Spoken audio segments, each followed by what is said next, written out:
The late-night hum of the city outside our apartment window had become a comforting routine, much like my life with Angela. She was my wife of 6 years, confident, sharp, and always with an air of mystery. Angela wasn't someone you easily ignored, and I had long been captivated by her magnetic charm.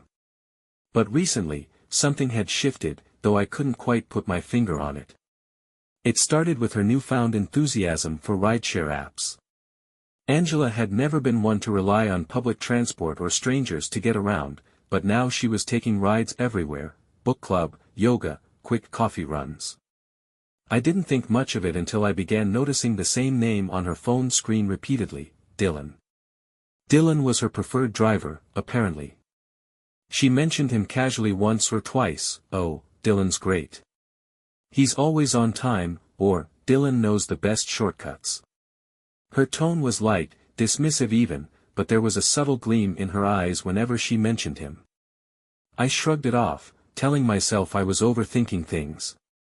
Angela had a way of being intense about new fascinations, and I chalked this up to just another phase.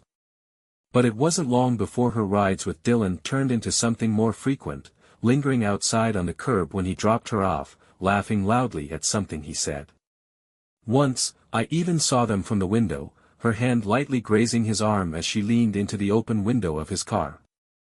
It sent an unsettling ripple through me, but I pushed the thought aside. Trust was the foundation of our marriage, or so I believed. Then came the excuses. Angela, always punctual, started coming home later and later. When I asked, she'd sigh dramatically. "God, don't be so paranoid. I was at the gym." Or, "There was traffic, what do you want me to do? Fly home?" Her irritation felt out of proportion, and her deflections left me feeling like the problem. Still, I didn't want to be the jealous husband. I'd seen friends implode their relationships by being too controlling, and I had sworn I wouldn't become that guy. But Angela's behavior was wearing on me, even as I tried to convince myself I was imagining things. One day, while tidying up, I noticed her phone buzzing on the counter. It was a message notification, and Dylan's name popped up again. I didn't look at the message, I couldn't bring myself to invade her privacy, but seeing his name felt like confirmation of a nagging fear I hadn't wanted to acknowledge. The turning point came one Friday night. Angela had been unusually secretive all day, glued to her phone, her responses curt whenever I tried to engage her. She claimed she was going out with her friends for drinks, a regular enough occurrence, but her nervous energy felt off. As she got ready, she seemed overly meticulous, choosing a dress I hadn't seen in ages, applying makeup with more care than usual. "Big night?" I teased, hoping to lighten the mood. She shot me a look in the mirror, her lips tightening. "Don't start, okay? I just want to look nice." "Of course," I said, backing off. The moment she left, I felt a strange weight in the apartment, like the walls themselves were closing in. For hours, I couldn't settle. The television flickered in the background, but my attention kept drifting back to Angela. Where was she? What was she really doing? Around midnight, I tried calling her. No answer. I texted. Nothing. My gut twisted, every worst-case scenario flashing through my mind. Had something happened to her? Was she okay? Or, was it something else entirely? I didn't want to assume the worst, but I couldn't ignore the growing unease. Then, almost 2 hours later, I heard the sound of tires crunching on gravel outside. I walked to the window and peeked through the blinds. It was Dylan's car. Angela stumbled out, her laugh echoing faintly through the quiet night. I saw him lean out the driver's side window, his hand grazing her waist as she said something I couldn't hear. My heart pounded as I watched her linger, her body language far too familiar. She leaned into the car, kissed him on the cheek, no, the lips, and then sauntered toward the door like nothing was amiss. I stood frozen in the living room as she entered, her face flush and her hair slightly mussed. She didn't seem to notice me at first, humming softly as she kicked off her heels and tossed her bag onto the counter. "Good night." I asked, my voice sharper than I intended. Angela jumped, startled. Jesus, Jake. You scared me. I stared at her, my chest tight. Where were you, Angela? She frowned, feigning confusion. What do you mean? I told you, I was with the girls. Really? Because I just saw Dylan drop you off. Her face froze for the briefest second, a flicker of panic she quickly masked with indignation. Oh, for God's sake, Jake. He's my driver. He gave me a ride home. What's the big deal? The big deal, I said, stepping closer, is that you kissed him. Angela's eyes widened, but she quickly recovered, her expression twisting into anger. You're insane. I did no such thing. I saw it, Angela. Don't lie to me. Her laughter was sharp and hollow, dripping with venom. You're paranoid, Jake. Always jumping to the worst conclusions. Maybe if you spent more time paying attention to me and less time being suspicious, we wouldn't even be having this conversation. Her words hit like a slap. I opened my mouth to respond, but nothing came out. She stormed past me, muttering under her breath as she disappeared into the bedroom. That night, I lay awake on the couch, replaying the scene over and over in my head. I wanted to believe her, but deep down, I knew better. Something was happening. And it wasn't just in my imagination. The next morning, Angela acted as if nothing had happened. She hummed a tune while making coffee, scrolling through her phone with a content smile that made my stomach churn. I tried to keep my cool, but every glance at her felt like a reminder of the kiss I had seen the night before. You're quiet, she said, her tone casual as she sipped her coffee. Am I? I replied flatly, not looking up from the table. Her eyes narrowed slightly, but she didn't press. I'm meeting a friend later, so don't wait up for dinner, she added, brushing past me toward the bedroom. I clenched my jaw. Her flippancy was unbearable. After last night, she couldn't even bother to address what had happened. As soon as she left, I decided I needed answers. Pulling out my phone, I did something I'd never done before, I searched through Angela's rideshare history. She had logged more trips with Dylan than I could count. The timestamps told the story I didn't want to read.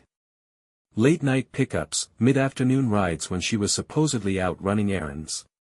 The patterns were glaringly obvious. But it wasn't just the frequency. There was something else. She'd tipped Dylan generously after almost every ride, with messages attached like, thank you, smiley face, or, you're the best. They were harmless on the surface, but knowing what I knew, they felt like breadcrumbs to something far darker. My chest tightened as I stared at the screen. I couldn't ignore it anymore, there was something between them. Something that had gone far beyond a professional relationship. I spent the rest of the day alternating between anger and despair, my thoughts a storm I couldn't escape. By the time Angela came home, I felt like I was walking a tightrope. How was your friend? I asked as she walked in, my voice laced with sarcasm. Angela paused, her expression guarded. Fine. Why? Because I don't think you were with a friend. She rolled her eyes, tossing her bag onto the couch. Here we go again. You're obsessed, Jake. You're inventing problems where there aren't any. Am I? I shot back, standing. What about all those rides with Dylan? Or the tips with your little messages? You think I'm stupid? Her face hardened, a defensive mask snapping into place. You went through my phone. You're damn right I did. You've been lying to me, Angela. Her voice rose, shrill and accusatory. You're invading my privacy. Do you hear yourself? You're the one ruining this marriage, not me. Stop deflecting, I snapped. Tell me the truth for once. Angela's mouth opened and closed as if she were grasping for the right words. Then she crossed her arms, her expression turning icy. You know what? Believe whatever you want, Jake. I'm done trying to explain myself to you. She stormed past me, slamming the bedroom door behind her. I stood in the living room, my fists clenched and my heart pounding. The cracks in our marriage had widened into a chasm, and I was teetering on the edge. But deep down, I knew I couldn't just wait for her to admit the truth. If I wanted to protect myself, I needed more than suspicions. I needed proof. The days that followed were a tense blur. Angela seemed intent on ignoring the growing rift between us, acting as if everything was fine. She laughed at shows we watched, asked me mundane questions about work, and even tried to initiate intimacy once, though I shut her down with a curt excuse about being tired. It was maddening, watching her behave like nothing had changed while I was drowning in suspicion. One evening, as she prepared for yet another night out with friends, I decided I couldn't keep living like this. I told her I was working late and headed out after her, but my destination wasn't the office. I drove to a spot near our apartment that gave me a clear view of the street. Sure enough, within minutes, Dylan's car pulled up. Angela climbed in, her figure illuminated briefly by the streetlight, and the car sped off. I followed them. The drive was nerve-wracking. I stayed a few cars behind, my headlights dimmed, my heart pounding every time they stopped at a red light. It felt absurd, like I was living in a cheap thriller. But it wasn't fiction, it was my life unraveling before my eyes. They stopped at a small, dimly lit bar on the outskirts of town. Angela and Dylan got out, her laugh audible even from a distance. She touched his arm, leaning into him as they walked inside. I clenched the steering wheel so hard my knuckles turned white. I parked down the street, my mind racing. What was I supposed to do? Storm in and confront them? Call her out in front of strangers? No, I needed to be smart about this. Emotional outbursts wouldn't get me anywhere. I decided to wait, my anger simmering as I watched the entrance. Over an hour passed before they emerged, laughing and leaning into each other. Dylan's arm was draped casually over Angela's shoulder, and she didn't seem to mind. They walked to his car, and I snapped a few photos with my phone, blurry but unmistakable evidence of their closeness. Then they drove off again. This time, I followed at a safer distance, watching as they wound their way through the city. To my shock, they didn't head to Dylan's place or a hotel. Instead, they stopped in a secluded parking lot near a park. I pulled over, cutting my engine and killing the lights, my stomach turning as they sat there for several minutes. I watched as shadows moved in the car. My worst fears came to life in those moments, though I couldn't see everything clearly. Angela and Dylan were definitely kissing, their figures leaning together, her hand disappearing out of sight. My breath came in shallow gasps as I fumbled for my phone again, recording a shaky video of the car. I couldn't see their faces, but I knew what I was looking at. It felt like hours before the car finally started up again and left the lot. This time, I didn't follow. Instead, I sat in the darkness, my mind spinning. The betrayal I had suspected was now undeniable. Angela wasn't just emotionally involved with Dylan, it was physical, too. When I returned home that night, the apartment felt colder than ever. Angela was already asleep, or pretending to be. Her side of the bed looked so peaceful, so innocent. I wanted to wake her up, to demand answers, to scream at her for destroying everything we'd built. But I didn't. I sat in the living room instead, staring at the blurry photos and video on my phone. It wasn't enough. I needed irrefutable proof, something Angela couldn't lie her way out of. And so, the next day, I made a call to an old friend who worked as a private investigator. "Jake, what's going on?" he asked when I explained the situation. "You sure you want to go down this road?" "I'm sure," I said, my voice firm despite the ache in my chest. "I need to know everything. I need evidence." My friend agreed to help. Over the next week, he tailed Angela, documenting her meetings with Dylan. She was careful, sly, even, but not enough. Photos, timestamps, and even a brief video of them holding hands as they walked into Dylan's apartment were sent my way.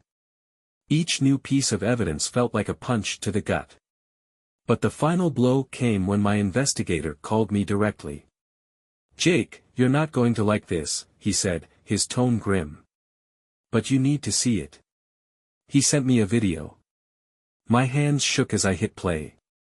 It was grainy, shot from a distance, but clear enough to see Angela and Dylan in his car. Their movements were unmistakable, her straddling him, their bodies entangled in a way that erased any doubt. I dropped the phone, my stomach lurching as I stumbled to the bathroom and emptied its contents. That night, Angela came home late again, her face glowing in her step's light. She kissed me on the cheek as if nothing were amiss and disappeared into the bedroom. I didn't follow her. Instead, I sat on the couch, staring at the damning video still paused on my phone. Something inside me hardened. I had what I needed. And I knew what I had to do. The next morning, I woke up with a clarity I hadn't felt in weeks. I was done sitting idly by, letting Angela's lies and betrayal fester in the dark corners of our marriage. I had to act, and I had to do it decisively. Angela greeted me in the kitchen, wearing her usual facade of cheerfulness. "Morning, sleepyhead. Coffee's fresh," she said, sliding a mug toward me.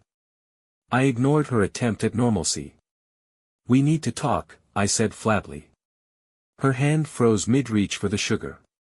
"Oh. What about?" I took a deep breath, steeling myself. "About Dylan. About what you've been doing behind my back." Her face went pale for a fraction of a second before she masked it with a scoff. "Not this again, Jake. Seriously, when are you going to drop this paranoia? It's exhausting." I pulled out my phone and slid it across the counter toward her. "Explain this, then." Angela hesitated, her eyes darting toward the screen. She picked up the phone, and her lips tightened as she watched the video. I saw the exact moment she realized there was no wriggling out of it this time. "That's not what it looks like," she said, her voice trembling but defiant. "Don't insult me," I snapped. "I've seen enough. The lies, the sneaking around, the time spent with him. You're cheating on me, Angela. Don't you dare deny it." Her face contorted into a mix of anger and guilt. "You went through my private life. You had someone follow me. That's disgusting, Jake. I can't believe you'd stoop so low." I laughed bitterly. "You can't believe I'd stoop low? Are you serious right now? You've been sleeping with another man, Angela. Don't turn this around on me." Her anger flared, and she slammed the phone down on the counter. "You know what? Fine. Yes, I've been spending time with Dylan. But if you'd been paying attention to me, maybe I wouldn't have needed to. You're so boring, Jake. You think doing the dishes and paying the bills is enough to keep a marriage alive? It's not." Her words hit me like a truck, but I refused to let her see the pain. "So, this is my fault now? You cheated because I'm not entertaining enough? That's rich, Angela." She crossed her arms, her voice rising hysterically. "Maybe if you weren't so suffocating, I wouldn't have looked for attention elsewhere." "Suffocating?" I barked.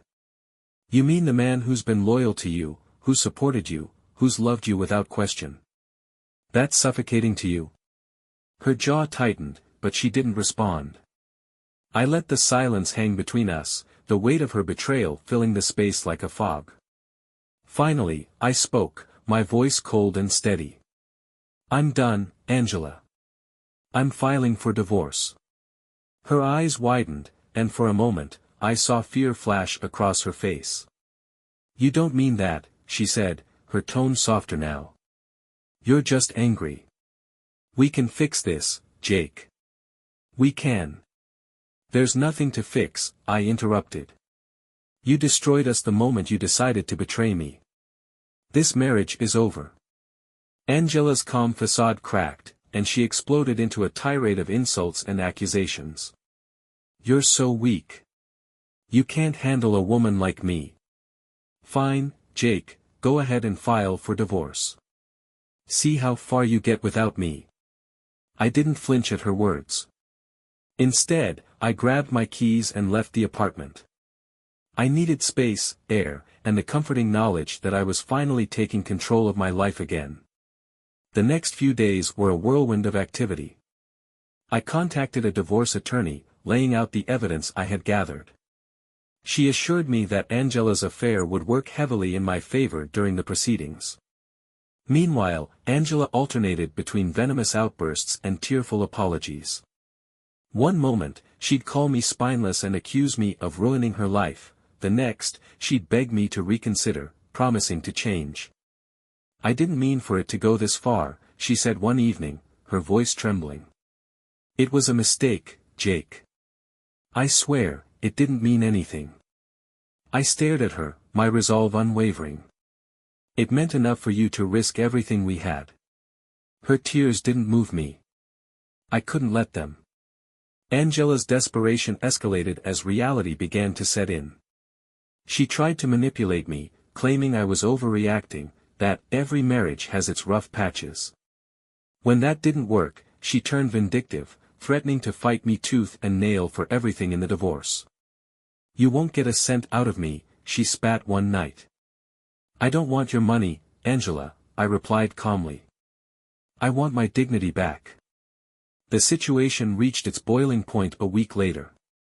I came home from work early, only to find Dylan's car parked outside our apartment building. My chest tightened as I approached, anger bubbling to the surface. The door was slightly ajar, and I stepped inside to the sound of muffled voices and laughter.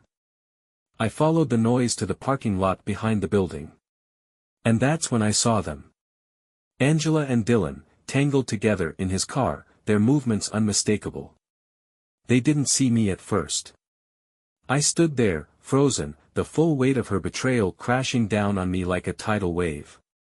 When I finally stepped forward, slamming my hand on the car hood, they both jumped, their faces filled with shock and panic. Angela scrambled out of the car, her hair disheveled, her voice shrill. Jake! What the hell are you doing?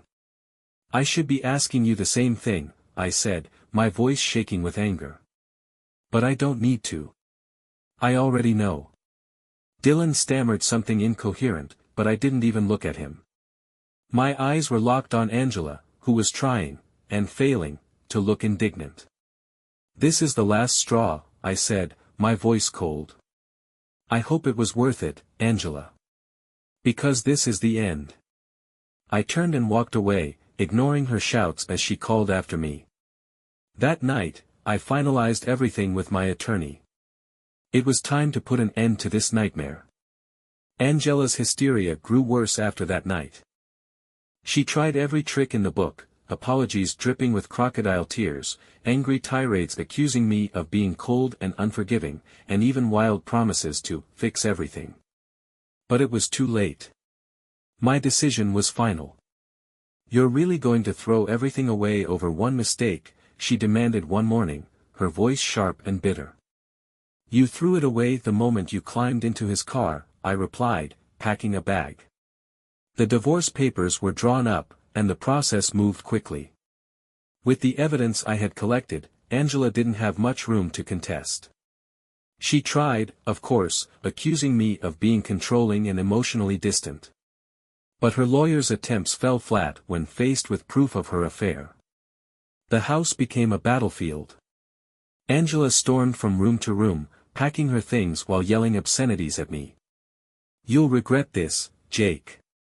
You'll be miserable without me, she screamed as she slammed the front door one last time.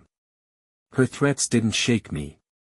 If anything, they solidified my resolve. I settled into a quiet routine after she left, the apartment feeling strangely peaceful despite the emptiness. Meanwhile, Angela's life seemed to spiral out of control. Dylan, unsurprisingly, vanished from the picture. Mutual friends hinted that she was struggling, job issues, strained relationships, and a growing reputation for her erratic behavior. One evening, she called me. Her tone was softer, almost pleading. "Jake, I've been thinking, maybe we could try again. Start fresh." I felt nothing but exhaustion. "There's no going back, Angela. You made sure of that." Her silence was heavy, and I ended the call without waiting for a response. The finality of the divorce was liberating.